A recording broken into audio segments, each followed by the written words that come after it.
If this light does not blink, your battery may be too weak to communicate to the vehicle. If this occurs, the battery may need to be replaced. Replacing the battery in your intelligent key can be simple if you follow this procedure.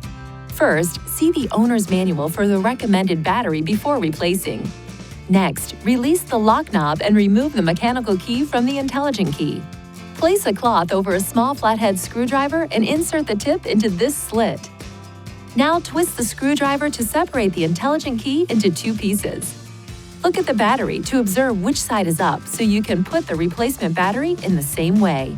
Ensure your hands are clean and free from oil and grease before touching anything inside the key fob.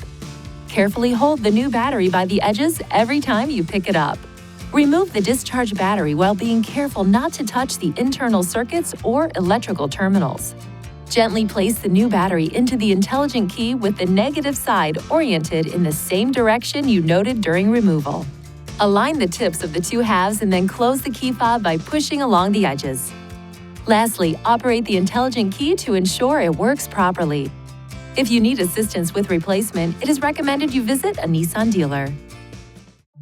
Please see your owner's manual for important safety information, system limitations, and additional operating and feature information.